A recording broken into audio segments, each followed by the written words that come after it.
શિરજા ત્રિગુણ સારા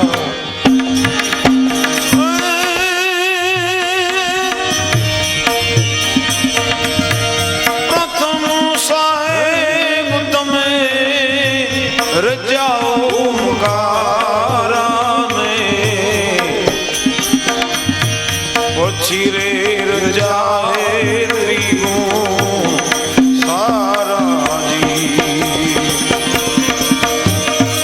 आकाश वायु अग्नि पानी है पृथ्वी ने पांच रे 25 ना किया सारा આકાશ વાયુ અગ્નિ એ પાણી અને પૃથ્વીને 5 રે 25 ના કિયા હૈ સારા જી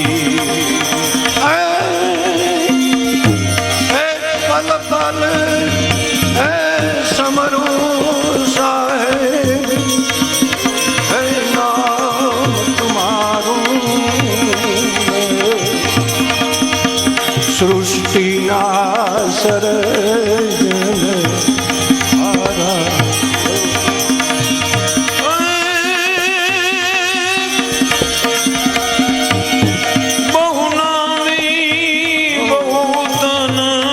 બધા બંગલા બનાવી નાખ્યા બહુ નામ બહુ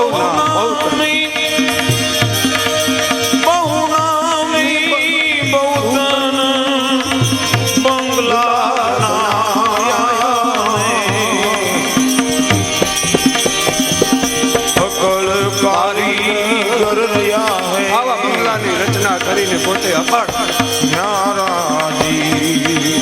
પોતે યાદ નવ દરવાજા में 10મી બારી ને 9 દ્વાર 10મી બારી જારિયા મુક્યા રે અપારાજી પલ પલ સમરું સાવે નામ તમારું સૃષ્ટિના સરે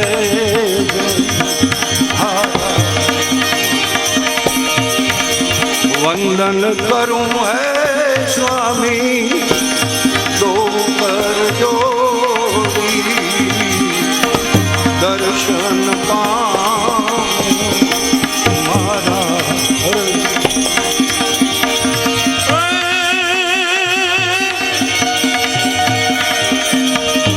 ગુપત બેઠો વ્યાપી બધાયના અંદર ગુપત બુદ્ધિરૂપી ગુહા છુપાઈ ગઈ કોઈ ગોતી નહીં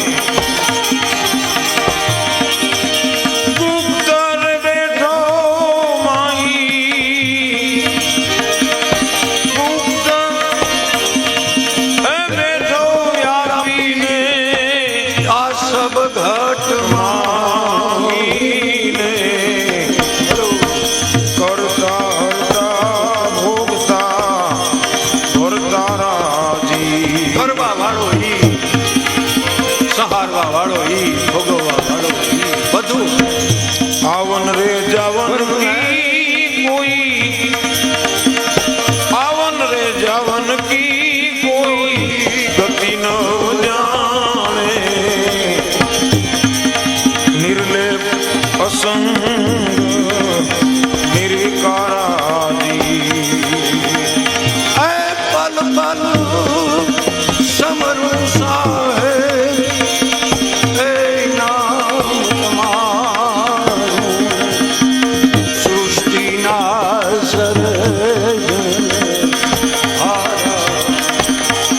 વંદન કરું હૈ સ્વામી દો કર જોડી દર્શન પાઉં મારા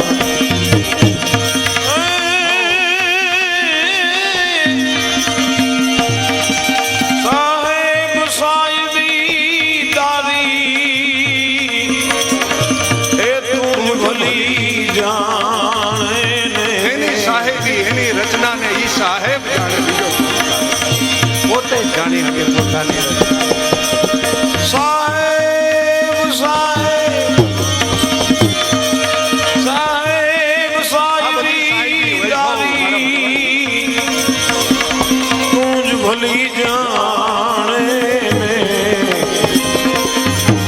નિરંજન તું હે નિરાકારાજી ભજન પ્રકાશ તારા ચરણોનો ભજન પ્રકાશ તારા ચરણો દાસને આ દેહમાં પાવું હે દીદારા દેવમાં પાવું રે દીદારાથી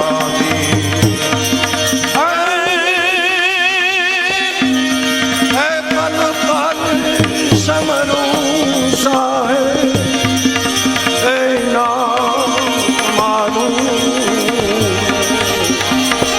બોલ બોલ સમરું સાહેબ નામ તુમારા ને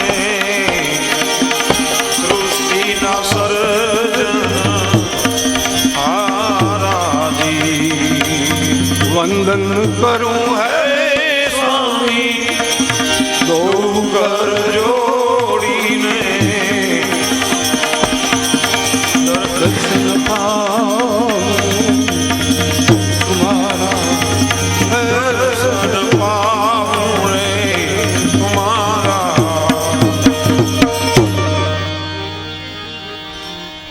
પરીક્ષિત રાજાનો પ્રશ્ન છે સૃષ્ટિ વિષયક આ ભગવાને કેમ રચ્યું?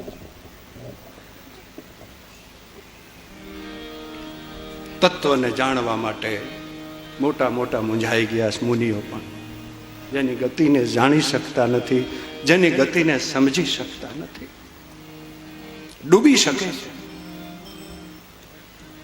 રામકૃષ્ણ પરમહંસ પણ વિવેકાનંદજીને કહેતા વિવેક અમૃતનો સાગર મળી જાય અને અમૃતનો દરિયો મળે પછી એવો વિચાર ન કરાય કેવડું પીવા માટે મોઢું બનાવવું, કેવડું લાંબુ કરવું. અરે એમાં ડૂબવાનું હોય, જેટલા ડૂબો એટલો આનંદ, જેટલા ડૂબો એટલો આનંદ. અમૃતનો દરિયો છે, મરવાનો ભય નથી, મૃત્યુનો ભય નથી, અમૃતનો સાગર છે. આ ભગવાન પરબ્રહ્મ પરમાત્માને એકોહમ બહુ સ્વામ જીવોના જે કાંઈ પણ કર્મ શુભાશુભ ઇત્યાદિ જે અદ્રશ્ય અપૂર્વ કંઈક જીવોના કર્મના ફલ એને ફલ આપવાને માટે કર્મના ભાવવાળા જ્યારે થાય ત્યારે જ ઈશ્વરને એવી ઈચ્છા થાય કે એકોહમ બહુ સ્વામ. બસ એટલું ઈક્ષણ કરતા, એટલો સંકલ્પ કરતા, ઈક્ષણ કરતા પ્રકૃતિની અંદર ક્ષોભ થાય.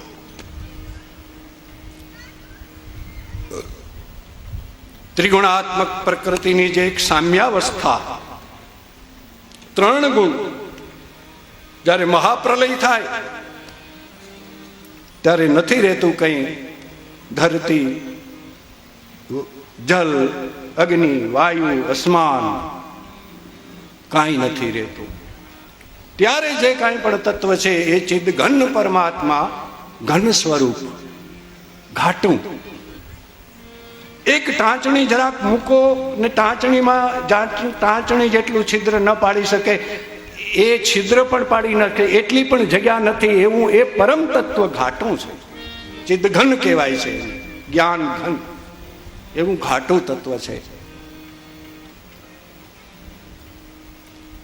ત્યારે કશું ન હતું. અંધુધંધુકાર મારે કઈ ન સૂજે, કોણ રે ગુરુ ને કોણ ચેલા,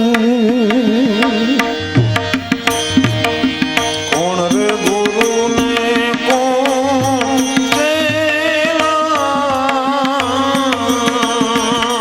આત્મદેવને તમે કરે સમરો.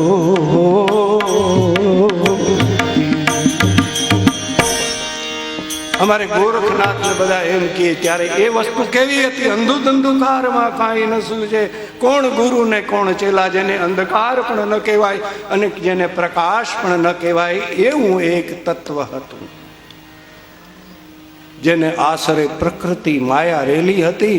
એકોહમ બહુ સ્વામનો સંકલ્પ કરતા જે ત્રિગુણાત્મક પ્રકૃતિ હતી, એ પ્રકૃતિમાં ક્ષોભ થયો, ખળભળાટ થયો. જેવી રીતે સ્થિર પાણીમાં પથ્થરો નાખીએ અને તરંગો ઉપડવા માંડે, એવી રીતે ઈશ્વરની ઈચ્છાથી, ઈક્ષણથી, સંકલ્પથી પ્રકૃતિમાં એક વિષમતા ઉપજી, ઘર્ષણ ઉપજી.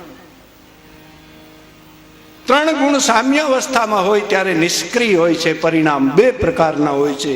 એક સામ્ય હોય છે, બીજું વિકૃત પરિણામ હોય છે. વિકૃત એટલે વિકૃતિ, વિકાર. જેમ દૂધ નો વિકાર દહીં થઈ જાય, પછી દહીં એવી વસ્તુ છે કે ફરીને પાછું દૂધ ન થાય. દહીંનો વિકાર. પરંતુ આ સારું એ જગત છે, એ પ્રકૃતિનો વિકાર છે, માયાનો વિકાર છે. નિર્વિકાર બ્રહ્મ એનો વિકાર નથી, એ નિર્વિકાર છે. અસંગ ભજનમાં આપણે બધું જોયું એવા છે. વધારે ઊંડું આની ઉપર ચર્ચા કરીએ તો ઘણી થઈ, પરંતુ કથામાં આગળ જવું છે થોડું. મૂળ તત્વ આને જ અમારે ઉર્ધ્વ મૂલ મદ શાખ, પરમાત્મા રૂપી મૂળ ઉર્ધ્વ. જેમ એક ઝાડવું વૃક્ષ છે, નદીના કિનારા ઉપર પડી ગયું, ઊંધું લટકતું હોય, મૂળિયા ઉપર હોય, એવી રીતે ઉર્ધ્વ મૂલ, નીચે શાખાઓ ફેલાયેલી, એ પરમાત્મા ઉર્ધ્વ મૂલ છે. સંકલ્પથી પ્રકૃતિમાં ક્ષોભ થયો, એનું પહેલું પરિણામ, કારણ કે એને માટે નિમિત્ત છે કાલ, વસ્તુ, સ્વભાવ. કાલે કરીને વસ્તુની અંદર ક્ષોભ થાય છે, પછી વસ્તુનું પરિણામ થાય કર્મ. કાલે કરીને ક્ષોભ થાય, સ્વભાવે કરીને વસ્તુમાં પરિણામ થાય, અને કર્મ એ કરીને જન્મ થાય. કાલ, કર્મ અને સ્વભાવ.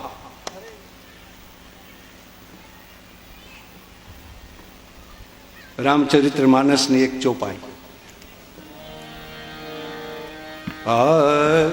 આકર ચારી લક્ષ 84,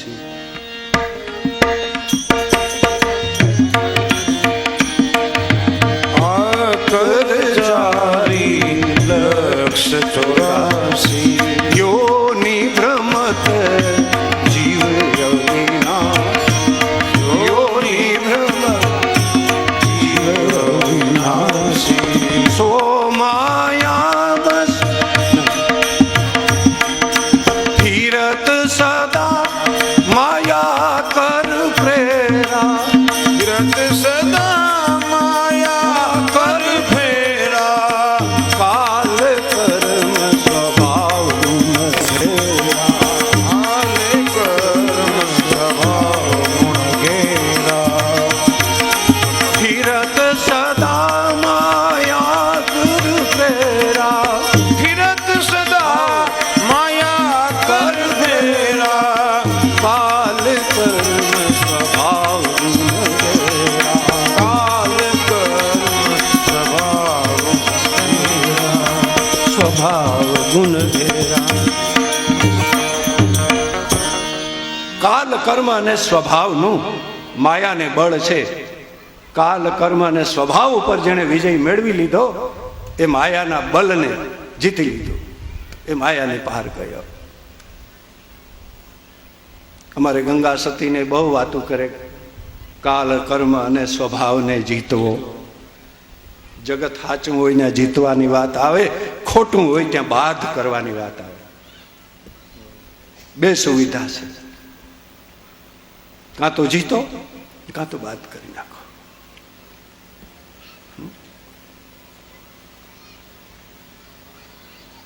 વસ્તુનો સ્વભાવ છે પરિણામ પામવું, રૂપાંતર પામવું.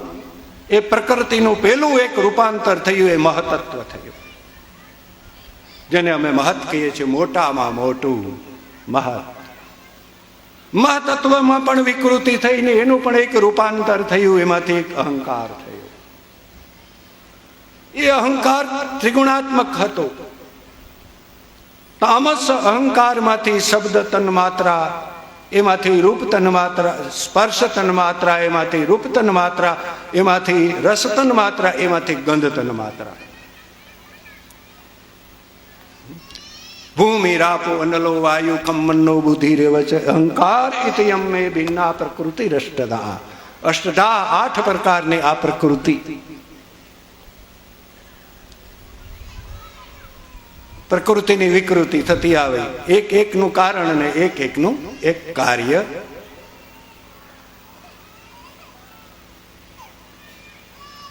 પછી રાજસ અહંકારમાંથી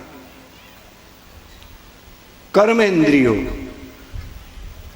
પ્રાણ, જે ક્રિયા, રજોગુણમાં ક્રિયા છે, અને સાત્વિક અહંકારમાંથી જ્ઞાનેન્દ્રિયો ઇન્દ્રિયો અને દેવતાઓ ઉત્પન્ન થયા, એની રચના થઈ. અને એવી રીતે 5 જ્ઞાનેન્દ્રિય, 5 કર્મેન્દ્રિય, 11મું મન ઉભયાત્મક. સાંખ્યની રીતે તત્વની ગણના છે 5 જ્ઞાનેન્દ્રિય, 5 કર્મેન્દ્રિય, 11મું ઉભયાત્મક મન, અને એમાં 5 ભૂત નાખો, પૃથ્વી, જલ, તેજ, વાયુ અને આકાશ, તો 16 વિકારો થયા. એ 16 વિકારો થયા. અને એની અંદર અષ્ટધા પ્રકૃતિ, 7 પ્રકૃતિની વિકૃતિ, અને 8મી મૂળ પ્રકૃતિ. એ તમે 16માં 8 નાખો તો 24 તત્વો થાય. અને 25માં છે પુરુષ. એવી રીતે સૃષ્ટિનું વર્ણન કર્યું સારી રીતે. કઈ રીતે સૃષ્ટિનું વર્ણન થયું આ તત્વો એ લઈને આ બધી પછી ધીમે ધીમે સૃષ્ટિની રચના થઈ. આ સારું એ બધું આ રચાઈ ગયું. થોડા આગળ હાલીએ. એ પછી સૃષ્ટિ વિષયકની અંદર એ પ્રશ્ન કરીને આગળ ત્યાંથી એ કથા ચલાવી કે વિરાટ સ્વરૂપની વિભૂતિઓનું પણ ખૂબ ખૂબ વર્ણન કર્યું, ભગવાનની લીલાઓનું પણ અનેક પ્રકારે વર્ણન કર્યું. પછી એ આગળ જતા રાજા પરીક્ષિતે સૃષ્ટિનું વર્ણન કર્યા પછી પરીક્ષિત રાજાને પ્રશ્ન થયો. પેલા તો 2 પ્રશ્ન કર્યા હતા, હવે જે પ્રશ્ન કરે છે એ પ્રશ્ન 22 પ્રશ્નો કર્યા છે. એ 22 પ્રશ્નો પરીક્ષિત રાજાએ કર્યા છે. એમાં જો બીજા તો સામાન્ય પ્રશ્નો છે, પરંતુ 4 પ્રશ્ન જે કર્યા છે એમાં પરીક્ષિત રાજાએ એ બહુ મહત્વના છે, સમજવા જેવા છે, ઊંડાણમાં ઉતરવા જેવા છે. વેદાંતનો અભ્યાસ હોય તો એ સમજાય એમ છે, નહીતર એ સમજાય એમ નથી. કેવો પરીક્ષિત રાજાનો પ્રશ્ન છે? પહેલો પ્રશ્ન એને છે કે પ્રભુ મને કહો, તમે સૃષ્ટિની ઉત્પત્તિની વાતો તો મારી પાસે કીધી, પરંતુ આત્મા જેને અમે પરમાત્મા કહીએ છીએ એ તો કાયમને માટે વ્યાપક છે, નિરાકાર છે, નિર અવયવ છે, એના કોઈ અવયવો નથી, નિર્ગુણ છે, કોઈ ગુણ નથી એમાં. આવું એ જે તત્વ, અને જેટલા એ શરીરો છે એ બધા શરીરો 5 ભૂતના છે. એ બધા શરીરો 5 ભૂતના છે. તો એની સાથે સંયોગ કઈ રીતે બને? સંયોગ તો એનો થાય, સંબંધ એનો થાય જ્યાં સજાતીપણું હોય. પણ એક છે ચેતન અને એક છે જળ, અને એક ચેતન છે અને એક જળ છે. તો જળ અને ચેતનનો સંયોગ કઈ રીતે થયો? શું એ સંયોગ થયો તો સ્વભાવથી થયો, અથવા તો બીજું કોઈ કારણ છે? કર્મ એવું કારણ છે? એમાં શું કારણ છે? જે કારણ હોય તે મને કહો, હું એ જાણવા ઈચ્છું છું. બીજો પ્રશ્ન એણે એ કર્યો કે તમે હમણાં જ વાત કરી કે સૃષ્ટિના આરંભની અંદર, જે સૃષ્ટિ રચનામાં બ્રહ્મા પોતે આદિ નારાયણ ક્ષીરસાગરમાં પોઢ્યા હતા ને એની નાભીમાંથી કમલ ઉત્પન્ન થયું. એ કમલની અંદર બ્રહ્મા પ્રગટ્યા. નહીં તુજ, હરિરસ કહે છે, નહીં તુજ માત નહીં તુજ તાત. હા, નહીં તુજ માત નહીં તુજ તાત. ભગવાને કહે છે તારા કોઈ માતા નહોતા, તારા કોઈ પિતા નહોતા. નહીં તુજ માત નહીં તુજ તાત. આપે આપે ઉપનો આપ. મને છાયે બીજ, મનની ઈચ્છા રૂપી બીજ ચલાવ્યું સૃષ્ટિનું. મને છાયે બીજ ચલાવણ મૂળ, ઠવે ચર અચર સૂક્ષ્મ સ્થૂળ. આ બધા સૂક્ષ્મ સ્થૂળની રચના કરી નાખી. સૂક્ષ્મ સ્થૂળ વિરાટ સમાન નિપાવી, એ વૃખા મોટું ઝાડવું ઊભું કરી દીધું વિરાટનું. દુહુ ફળ કિયા સુખ દુઃખ, એમાં સુખ ને દુઃખ રૂપી ફળ મૂકી દીધા. નિપાવી રૂપ ઉભો નરનાર, વધાર્યો જગતણો વિસ્તાર. એકમાંથી બે થયો, સ્ત્રી રૂપે ને પુરુષ રૂપે. શ્યામ ભુવનો ને સતરૂપા, બે ટુકડા કર્યા શરીરના, એક સ્ત્રી રૂપમાં ને એક પુરુષ રૂપમાં. નિપાવી રૂપ ઉભો નરનાર, વધાર્યો જગતણો વિસ્તાર. કરે એક પાપ